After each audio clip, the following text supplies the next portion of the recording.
This is a conversation with Zineb Riboua, a research fellow at the Hudson Institute's Center for Peace and Security in the Middle East, about the ongoing conflict between Iran and Israel.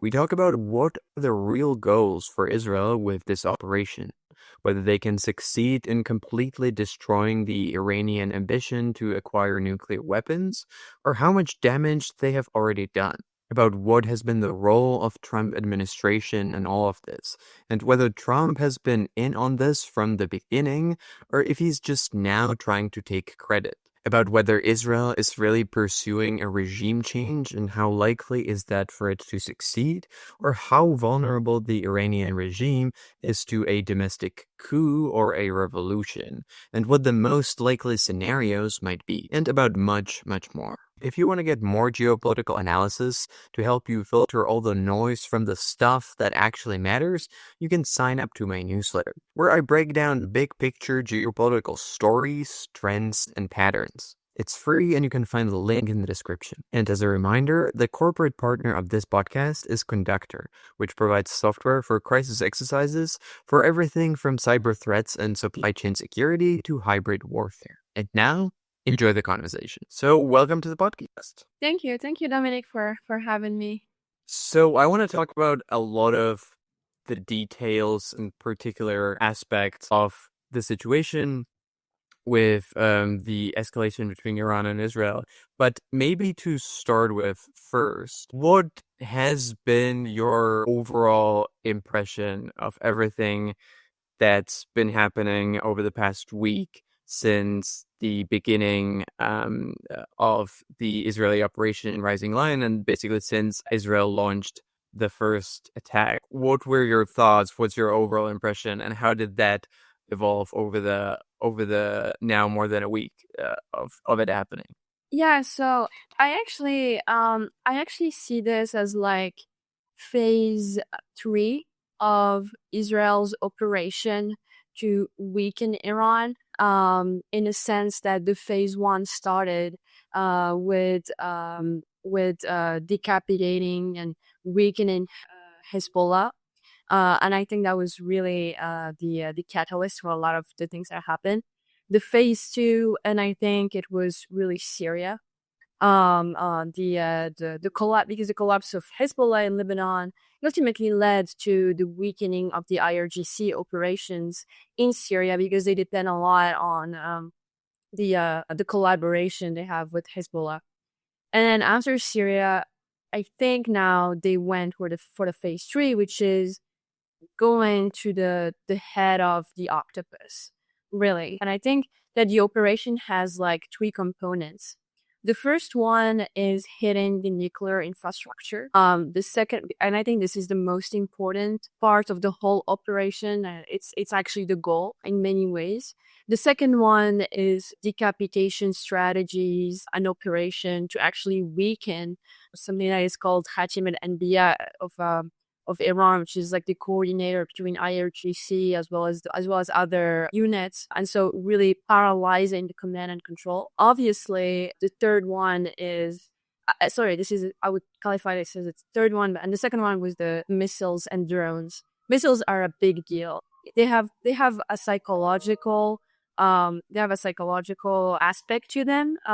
Because it's really deterrence by punishment, because missiles are key for countries that cannot do conventional warfare, etc. So they have to develop them. They're cheaper, etc. They help project power, make sure that Iran sends the signal that they might not be sophisticated, but they will make sure that whoever hits them will have to deal with as much damage as possible.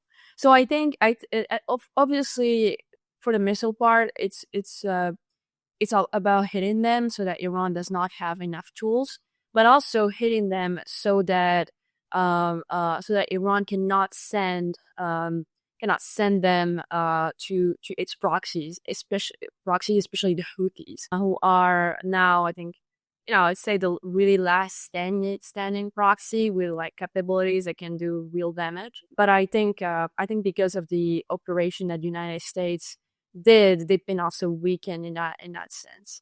So yeah, this is, I think, a great overview what the operation is about. Obviously, I think in the upcoming days we will see a little bit more from Israel because what is happening really is a domino effect, right?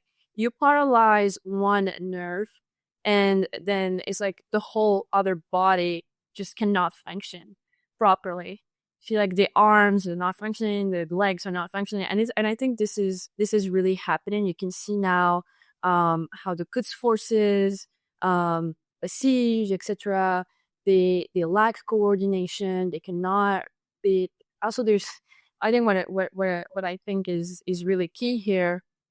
I wrote about this in my report is the deception part that I think is lethal, absolutely lethal, because the moment Israel infiltrated Iran, knew exactly who was who and was actually launching within Iran, that actually creates some sort of confusion and fear among the officers, generals, commanders, and it makes them even if they want to make the right decision, they will think, oh, maybe this is what Israel wants us to do, and we should not do it.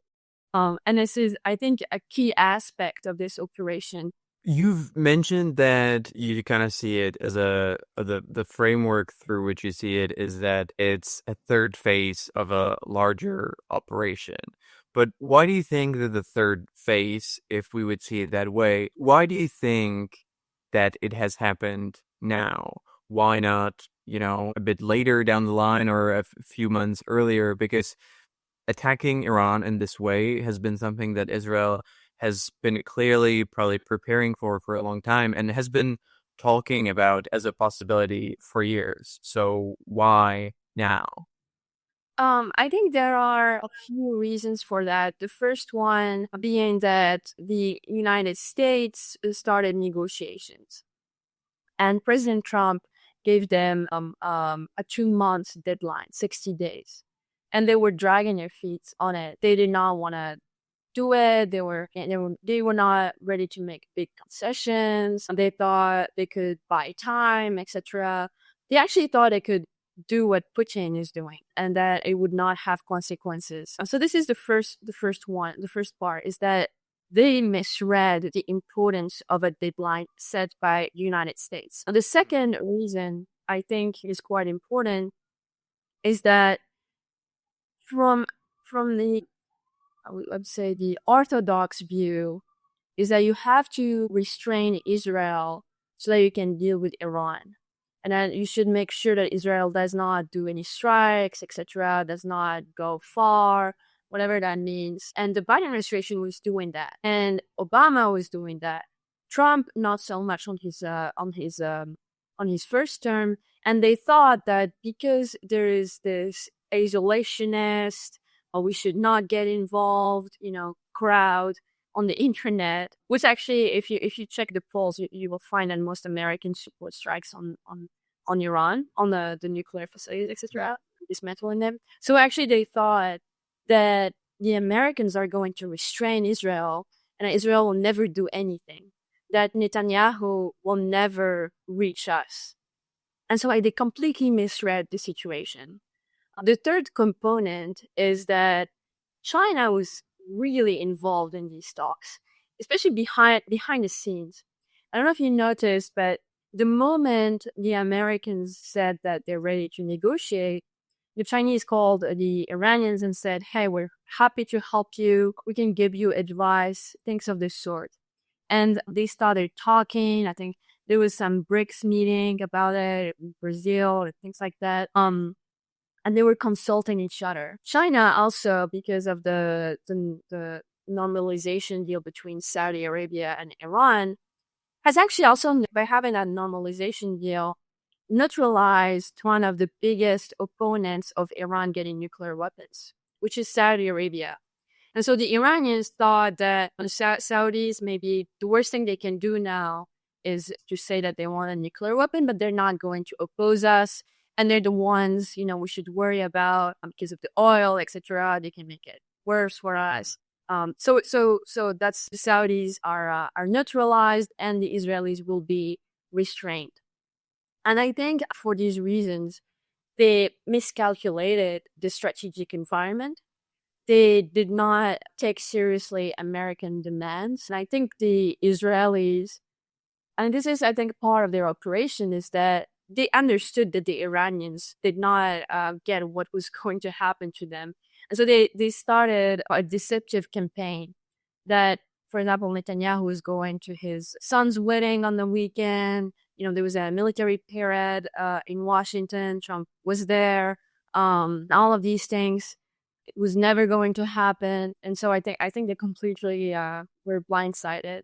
So you've mentioned that the big part of why Israel did it now was because of reasons that were related to the US. So I think it would make sense to talk about what the role of the US has actually been in making the decision and planning it, because I think there's a lot of confusion around that as well. And the way I see it basically is that there seems to be sort of two major interpretations of what the role of the United States and Trump administration has been, and that either um, it was sort of an elaborate deception that by Trump as well as by Israel, who knew about everything and approved it from the start, and it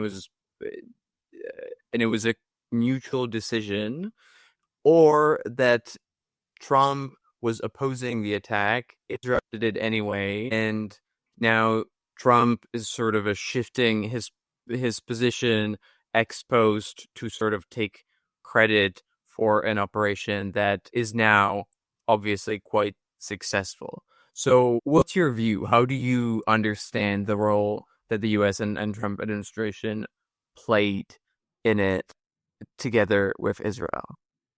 Yeah, that's such a great question, because it's really the debate in Washington and also at the at Hudson Institute. I think we're pretty divided on that. One of my colleagues absolutely thinks that Trump didn't know and Netanyahu just went for it, and it was so beautiful and successful that Trump couldn't help himself by saying that he approved it and he was part of it, etc.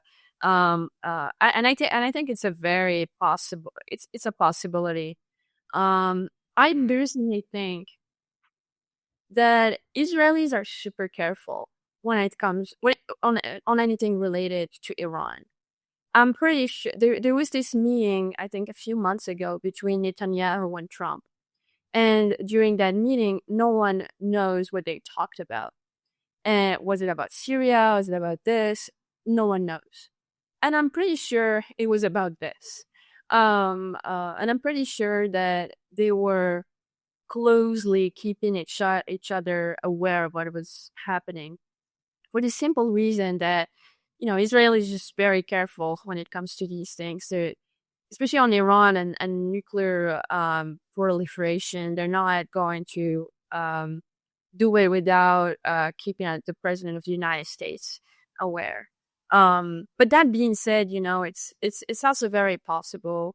The first scenario you played happened. I'm just skeptical for the reasons I just mentioned. Just a quick break here to let you know that the corporate sponsor of this podcast is Conductor, which provides software for crisis exercises for everything from cyber threats and supply chain security to hybrid warfare. Thank you, Conductor, for sponsoring this podcast. And now, back to the conversation. I agree with that. I had the correspondent of The Economist from Israel who I spoke about this possibility, and he also mentioned that in his view, Netanyahu wouldn't really dare to attack Iran without Trump's approval. But then again, if I think of Trump, he's not exactly someone who I would see as happy to do something to hide his intentions or create an elaborate ruse and stick to it for quite a long time. And also, it doesn't make him look it doesn't really portray him in a particularly good light, because he did publicly oppose Israel attacking Iran before. So now it kind of looks like Israel did it against his will, which I would say that Trump is probably not very happy about. I don't think I think he, first of all, he hates, I think if you go back to his first administration, he absolutely hates dealing with those guys. They went after him. They tried to kill him. They tried to kill his staffers. They tried to kill Mike Pompeo. Even John Bolton, he was on a hit list. So he had to deal with those guys, and he absolutely. If there's one thing consistent in Trump's mind, is Iran should not get nuclear weapons. They've been saying that since forever. And that's something he never changed on or about. So there is that. There is some consistency though. The second thing is he probably thinks he did a favor to them by telling them get a deal with me. And they did not. And they were defying him. They were trying to buy time. CENTCOM sent a few, like, way before the operation about how the Iranians are actually developing nuclear weapons and they are reaching some level of enrichment that cannot be reversed, etc. So he's very much aware. And I think that's a very so I do think that he's not as upset as people think. What do you think? And that kind of comes back to how the operation was planned previously and everything that went into the preparation for months and years before the operation was carried out. But what do you think is the main reason that Iran has really underperformed so much and has been quite incapable of doing anything to defend itself against Israel? Because I would say that I had no illusions about Iranian capabilities beforehand, but even so, I was surprised by how defenseless they seem to be, especially since you would kind of expect Iran to be preparing for exactly this eventuality for years. And this is something that has been discussed and has been a possibility for both Israel and the US to do. So you would expect that, in terms of air defense, this would be something that Iran would put a lot of effort to prepare for. So why do you think they've seemed to fail quite badly? I actually also, I've been thinking about that a lot, and they're not prepared. They've never, I think, prepared for that type of scenario. Precisely because I do think that for a very long time, they thought that the United States would just restrain Israel. So they thought that there were ways through which they can shape any response to that Israel would do this and that, but would not go that far. So I think it's really like a misreading. Khamenei completely misread the whole situation. And just like he misread, just when you think about it, the fact that Israelis were capable of hitting Haniyeh inside Tehran, and even that it didn't wake them up that they actually should maybe have a plan, make sure that they're not as infiltrated, etc. But they did absolutely nothing. They also did absolutely nothing regarding Hezbollah. And Hezbollah is a big deal to the Islamic Republic. It's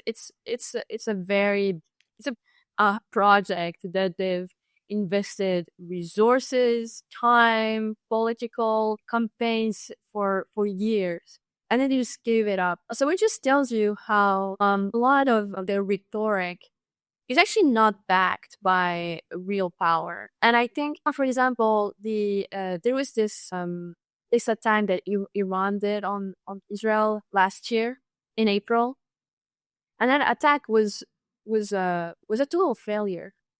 And I think that Israelis from there probably understood that there's a real weakness here that they can absolutely capitalize on. And I think it's been very clear that they're defenseless just because they never really thought about having a real national security apparatus, because the way they function is that they have proxies all over in the neighborhood, in Iraq, in Yemen, Syria. Until now, it's no longer an option, Lebanon.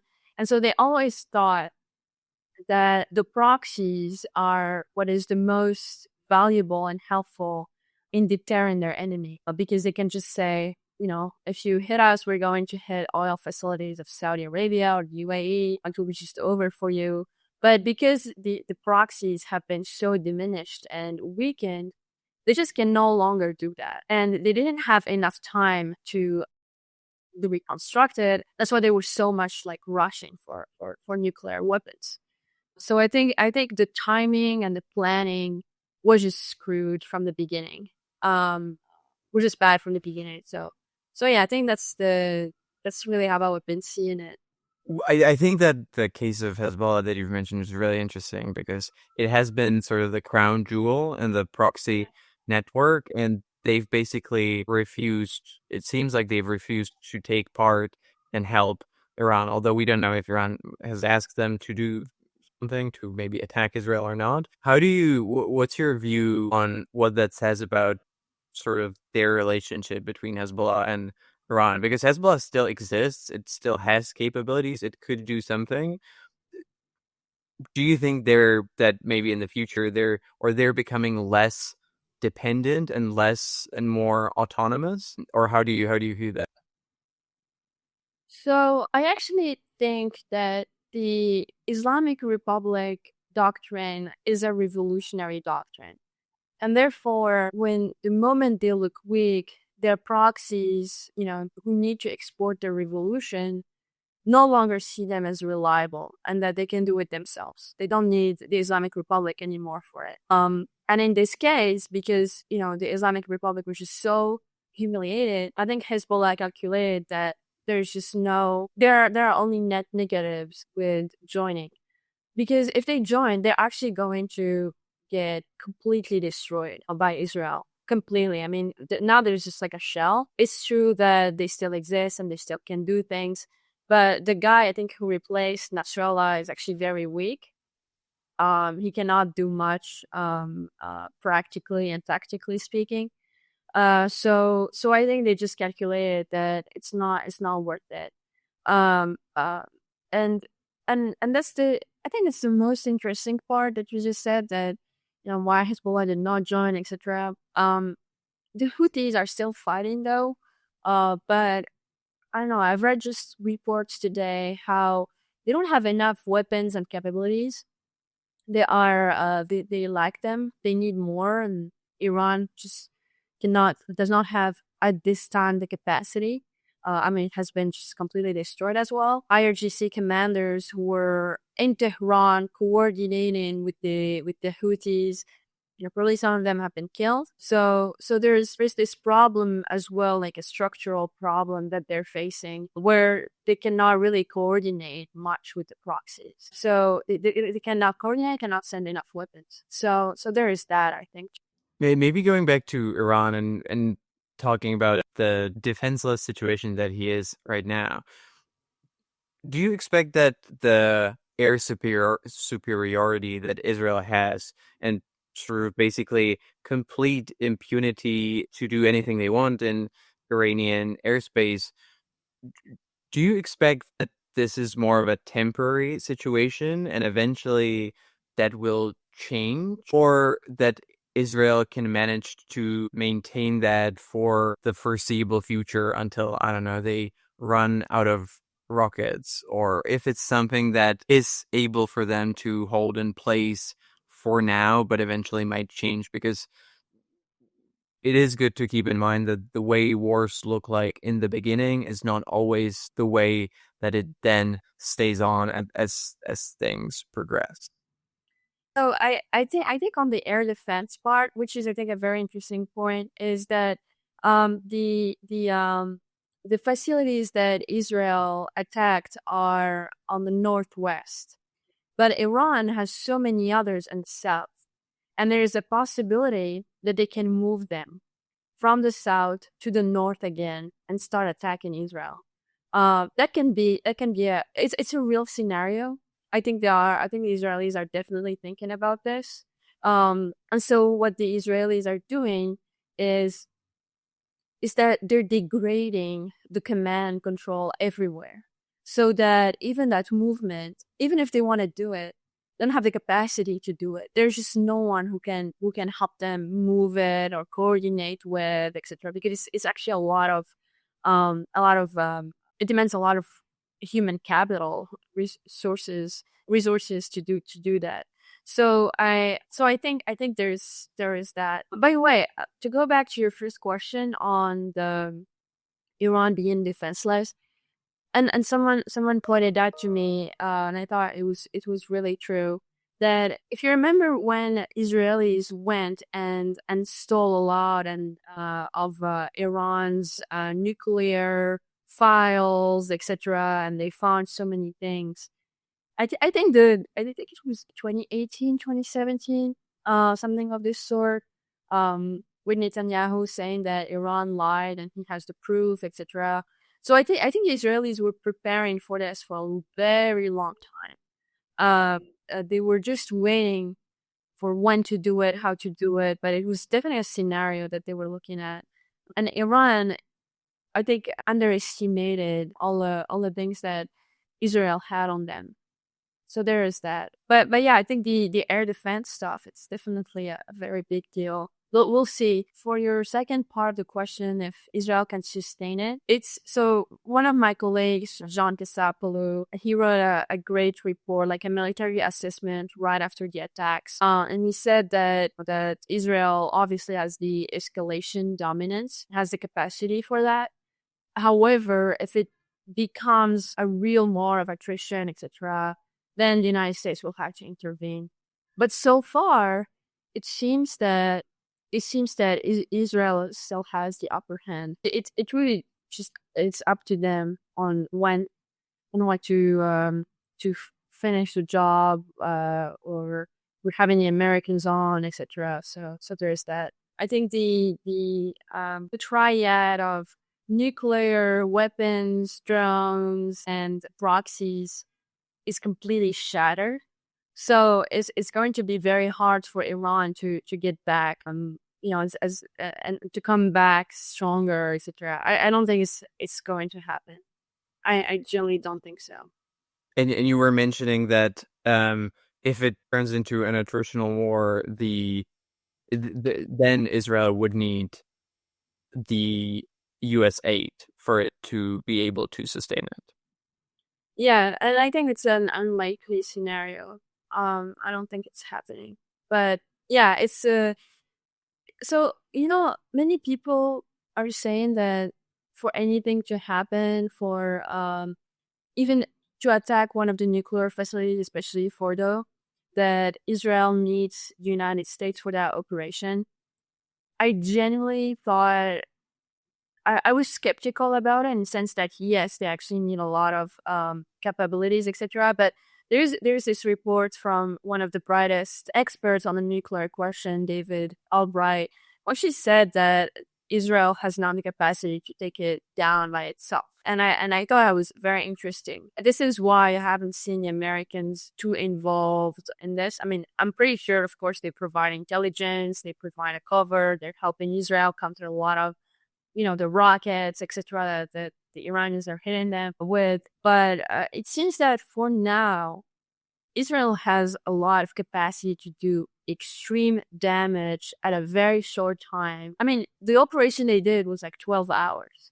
It's quite amazing. And that's something that, it's a technological edge, an intelligence gathering edge that they have, that the Iranians just cannot compete with. But it's a very complicated situation because you don't know what the Iranians can hit with next. They can obviously choose to escalate further, but if they do that, it will mean the end of the regime. It will mean the end of the Islamic Republic because the United States will necessarily intervene. So it's, I think they're really dealing with a really tough dilemma. What do you think would be the natural next escalation steps for Iran that they would be thinking of taking? They can head with, for example, there's something they do which is overwhelm the sensors of the adversary with cruise missiles, ballistic missiles, drones. Make sure that the Iron Dome is confused with all of these things, and the level of penetration, even if it's 1%, as long as it does damage on the civilians, it's good to demoralize publicly, etc. So that's something they can do.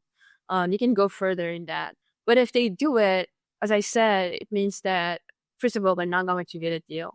And second, it means that the regime will not survive a bigger, greater, more serious attack. Because I think now the Israelis are really just sending signs like, hey, we actually want to take out your nuclear infrastructure. There are these bad guys we're trying to kill. But the more you hit us, the more we're actually going to hit you back. And that's why, like, after the Iranians I think they hit Tel Aviv or something.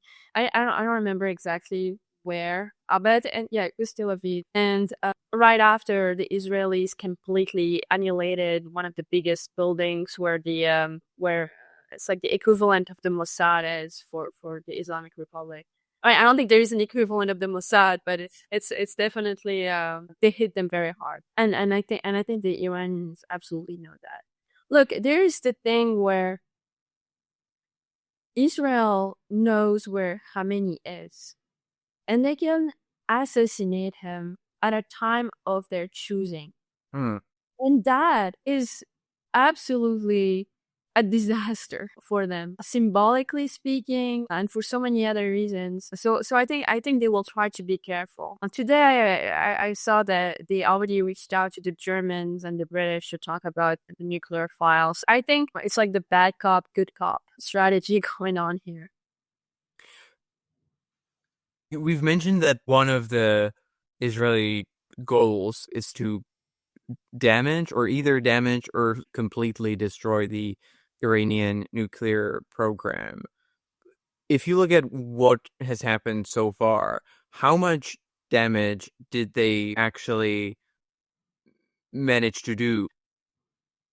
As we've sort of discussed, do you think that the goal is to eliminate it once and for all, or more to slow down once again the program by several months or probably several years to push it back? And is it even possible for them to bring it back to zero and destroy the Iranian ambitions to even theoretically get a nuclear bomb without the US aid?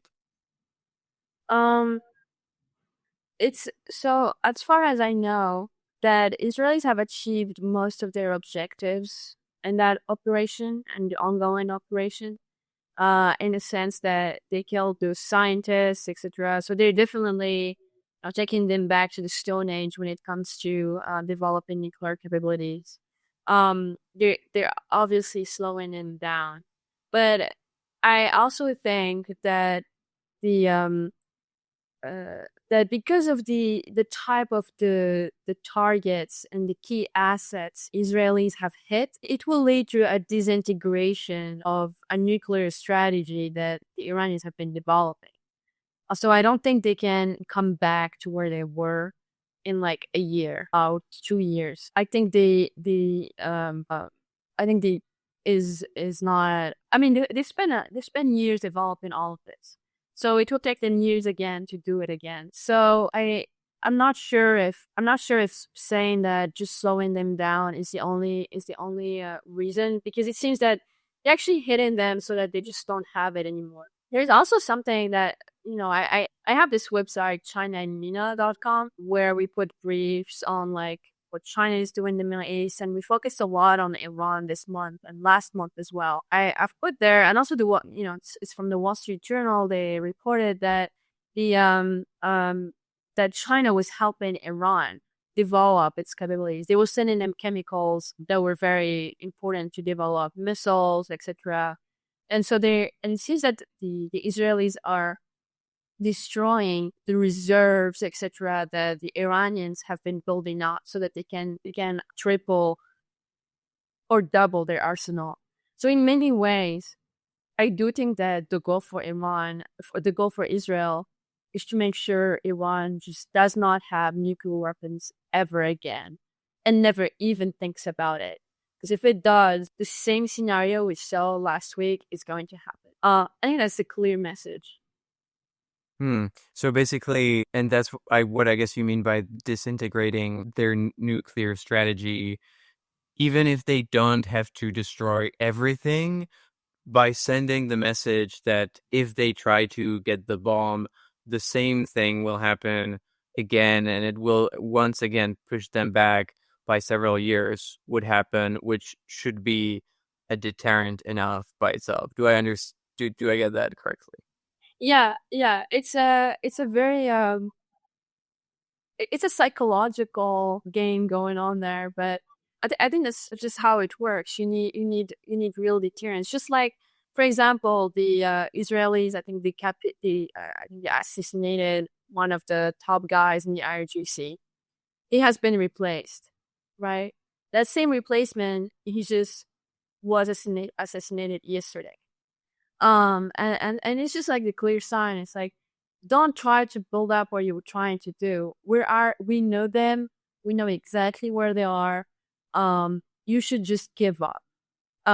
If you saw the Trump tweet, unconditional surrender, that's what they're aiming for.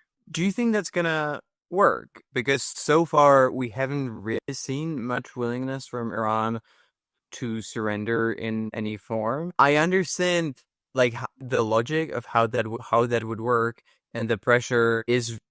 I mean, if I was Iranian, I wouldn't. If I was in the leadership, I would feel very uncomfortable knowing that Israel can take me out at any point they want. But also, it is kind of hard to imagine that the entire ideology of the Islamic Republic that has been in place for several decades would basically have to change quite fundamentally if they wanted to give up on the goals that they've had for such a long time, including the pursuit to get nuclear weapons. Thank you for listening to this conversation. If you'd like to hear the rest of it, you can find it on my Patreon. Click the link in the description or go to patreon.com/decodinggeopolitics. And if you decide to become a supporter, you get bonus content, Patreon-only episodes, and you will be able to ask questions to my future guests.